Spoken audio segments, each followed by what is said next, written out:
चलेगा ना। हेलो दोस्तों, स्वागत है आपका मेरे यूट्यूब चैनल पे। दोस्तों आज मैं बात करने वाला हूँ प्रश्नावली 1F क्लास 12 का रिलेशन एंड फंक्शन। ठीक है, तो आइए देखते हैं इसमें क्या है। दोस्तों इसके पहले हम आपको बताना चाहेंगे इसका नाम है नंबर 1। इसका नाम क्या है? Symmetric relation. सिमेट्रिक रिलेशन यानी कि आज हम बात करने वाले हैं सिमेट्रिक रिलेशन के बारे में। इसके बाद हम बात करेंगे आइडेंटिटी रिलेशन के बारे में। ठीक है, हम पहले इसके बारे में बात करेंगे, फिर इसके बारे में बात करेंगे। सिमेट्रिक रिलेशन इसलिए बोल रहा हूं क्योंकि अभी जो हम लोग पढ़ने वाले हैं हम पढ़ने वाले हैं एंटी सिमेट्रिक रिलेशन।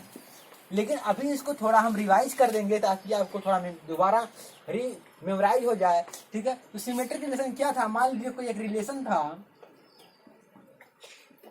2 3 3 2, यानी कि जो इसका इनवर्स था, यानी 2 3 था तो 3 2 भी होना चाहिए। यहाँ अगर 4 3 था तो 3 4 भी होना चाहिए था, तभी ये सिमेट्रिक रिलेशन था। लेकिन क्या है, जो एंटी सिमेट्रिक रिलेशन है वो तभी सही है जब यदि कोई एक दो एलिमेंट्स ए और बी रिलेटेड टू आर, ये तभी सत्य हैं, ये तभी एंटी सिमेट्रिक रिलेशन होगा जब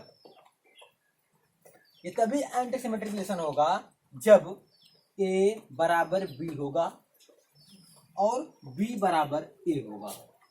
पूरा वीडियो सुनिएगा तो आपको पूरा क्लियर समझ में आ जाएगा। जब ए बराबर बी होगा और बी बराबर ए होगा तभी ये क्या होगा? एंटी सिमेट्रिक रिलेशन होगा। लेकिन सिमेट्रिक रिलेशन में हम लोग क्या पढ़े थे कि 2 3 है तो 3 2, यानी इसका मिरर इमेज भी यहाँ पर था। इसका मिरर यानी यदि हम शीशे में अपनी छाया को शीशे में देखें तो अगर मैं 2 3 हूं तो उसमें 3 2 दिखेगा। ठीक है, वही चीज है इसका, अर्थात इसका इनवर्स इसमें दिख रहा था। ठीक है, उसी प्रकार है ये एंटी सिमेट्रिक। इसमें क्या है, ए और बी दो एलिमेंट्स हैं, दो पूर्णांक हैं। ठीक है, तो ये एंटी सिमेट्रिक तभी होगा जब ए बराबर बी और बी बराबर ए हो, तभी ये क्या होगा? एंटी सिमेट्रिक अर्थात प्रतिसम्मित संबंध। क्या होगा? प्रतिसम्मित संबंध होगा। ठीक है, ये तभी क्या होगा? प्रतिसम्मित संबंध होगा। ठीक है, आइए दोस्तों इसका हम प्रश्नावली करते हैं, प्रश्नावली 1F। ठीक है, जिसके में केवल 3 क्वेश्चन है। हम बताना चाहेंगे आपको कि प्रश्नावली 1F में केवल 3 क्वेश्चन हैं। ठीक है, इसके बाद हम बात करेंगे प्रश्नावली 1G। 1G में टोटल 21 क्वेश्चन हैं। 21 क्वेश्चन में से हम उसको 3 पार्ट में डिवाइड करेंगे, 7 क्वेश्चन, फिर 7 क्वेश्चन, फिर 7 क्वेश्चन। ठीक है, उसको हम 3 वीडियो में बात करेंगे। ठीक है, पार्ट 1, पार्ट 2 और पार्ट 3। यदि हम केवल 21 क्वेश्चन एक ही वीडियो में बना के दे देंगे तो आपके लिए काफी डिफिकल्ट होगा, हमारे लिए भी डिफिकल्ट होगा। ठीक है, क्योंकि वीडियो 1.5 से 2 घंटे पूरा लंबा हो जाएगा। ठीक है, तो हम बात करने वाले हैं प्रश्नावली 1F का क्वेश्चन नंबर 1 है। धन पूर्णांकों में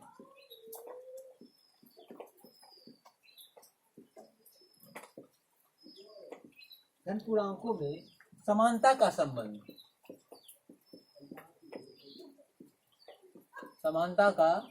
संबंध। ये बोल रहा है कि ये बताइए कि ये प्रतिसम्मित संबंध यानी एंटी सिमेट्रिक रिलेशन ये है कि नहीं। ये एंटी सिमेट्रिक रिलेशन है या नहीं है, ये हमें बताना है। ठीक है, ये बोल रहा है कि धन पूर्णांकों में समानता का संबंध, यानी यदि दो कोई पूर्णांक हैं, मान लीजिए ए और बी रिलेटेड टू आर, ये दो पूर्णांक हैं, ये तभी एंटी सिमेट्रिक होगी जब ए बराबर बी होगा और बी बराबर ए होगा। यदि ए बराबर बी होगा और बी बराबर ए होगा, अर्थात ए बराबर ए, ये तभी क्या होगा? एंटी सिमेट्रिक रिलेशन होगा। ये ऐसा है क्योंकि समानता का संबंध हमें शो करना है। दो एलिमेंट ए बराबर बी होगा, बी बराबर ए भी हो ही जाएगा, ए बराबर ए हो जाएगा, इसलिए क्या ये एंटी सिमेट्रिक रिलेशन है। ठीक है। क्वेश्चन नंबर 2, क्वेश्चन दूसरा बोल रहा है दोस्तों कि धन पूर्णांकों के लिए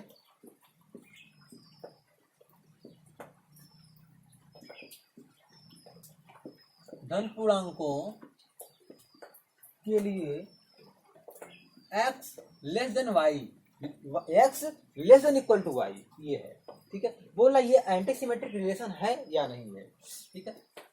तो धन पूर्णांक x और y दे रखा है। ये बोल रहा है कि यदि x लेस देन y है तो y भी लेस देन y x होगा। यदि x लेस देन y है और y less than equal to x है। ठीक है। ठीक है ना। तो ये क्या होगा, एंटी सिमेट्रिक। ये ऐसा है, ये तो क्या बोल रखा है। ठीक है। तो ये क्या होगा, एक एंटी सिमेट्रिक रिलेशन होगा। यह एक एंटी सिमेट्रिक रिलेशन को सेटिस्फाई करता है, एक एंटी सिमेट्रिक रिलेशन को सेटिस्फाई करता है, इसलिए एंटी सिमेट्रिक रिलेशन है। ठीक है। क्वेश्चन नंबर हम 3 देखते हैं, लास्ट क्वेश्चन है। क्वेश्चन नंबर 3 लास्ट क्वेश्चन है। ठीक है। देखते हैं क्या बोलता है। पूर्णांकों में A R B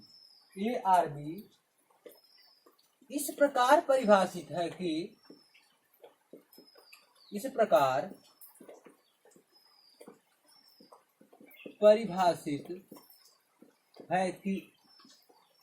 A and B दोनों अभाज्य संख्याएं हैं। दोनों क्या है, अभाज्य संख्याएं हैं। ठीक है। पूर्णांकों में ए आर बी इस प्रकार परिभाषित है कि ए बी दोनों क्या है, अभाज्य संख्याएं हैं। ठीक है। तो दोस्तों देखते हैं इसमें क्या है। ये बोला दोनों अभाज्य संख्याएं हैं। सॉल्यूशन में माना पहली अभाज्य संख्या x बराबर, माफ करिएगा, a बराबर 2 एंड दूसरी अभाज्य संख्या b बराबर 3। ठीक है। 2 और 3 इतना है ये। अच्छा, अब क्या बोल रहा है कि दोनों इस प्रकार परिभाषित है कि ये अभाज्य संख्या है। तो बोला कि एक एंटी सिमेट्रिक रिलेशन है या नहीं है। ठीक है। तो उसके लिए क्या होना चाहिए, चूंकि ए नॉट इक्वल टू बी, क्योंकि ये 2 है 3 है, दोनों बराबर तो है नहीं। A not equal to B, so it is not anti symmetric relation. ठीक है। So it is not anti symmetric relation. ठीक है दोस्तों, आशा करते होंगे पूरा तीनों क्वेश्चन समझ में आ गया होगा। इसके बाद हम बात करने वाले हैं आइडेंटिटी रिलेशन की। इसकी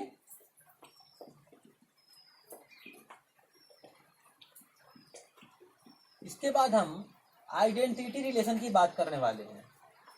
आइडेंटिटी रिलेशन क्या होता है, इसको बोलते हैं तत्समक संबंध। तत्समक संबंध। ठीक है दोस्तों, ये पढ़ने के लिए यदि हम थोड़ा सा पीछे आए, यानी यदि हम स्वतुल्य के बारे में जाने, यानी रिफ्लेक्सिव रिलेशन के बारे में थोड़ा सोचिए। उसमें क्या था, किसी संबंध R में मान लीजिए कोई एक सेट है 1 2 3 4। यदि इसमें रिलेशन दे रखा है 1 1 2 3 2 2 3 3 4 4 4 3 2 3 3 2, इस प्रकार से दे रखा है। ठीक है। अच्छा, अभी हम पूरा वीडियो देखिए, अभी तो पूरा समझ में आ जाएगा। ठीक है। उसके बाद क्या है, यदि हम इसकी बात करते हैं, यदि हम इसकी बात करते हैं, इसकी तत्समक, तत्समक में इसी में मान लीजिए ये बराबर 1 2 3 4, आर बराबर इसमें दे रखा है 1 2 3 4, माफ करिएगा 1 1 2 2 3 3 एंड 4 2।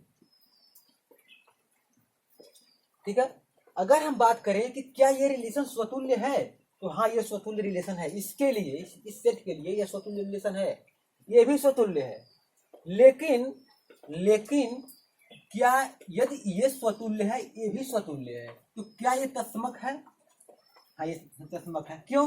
क्योंकि तत्समक के लिए दोनों जो एलिमेंट्स हैं ए और बी दोनों सेम होना चाहिए, जैसे इसके हैं। लेकिन इसमें जो एक्स्ट्रा है 4 3 2 3 3 3 2 3, ये सब जो आ गए हैं, ठीक है, ये जो आ गए हैं,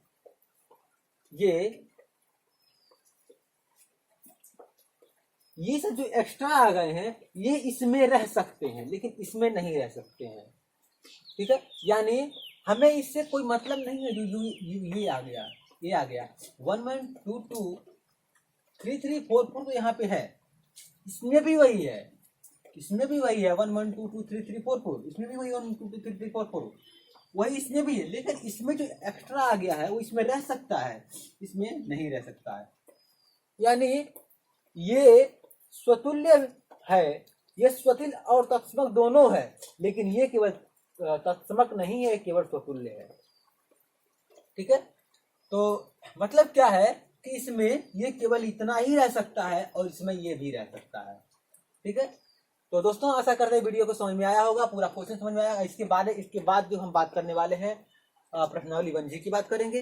ठीक है, तो thank you for watching my video and give me so lot of love and यदि आपको अच्छा लगा होगा तो अपने फ्रेंड के पास शेयर कर, जो आपके साथ पढ़ते हो, ताकि उनको भी इससे हेल्प मिलती रहे। ठीक है, थैंक यू।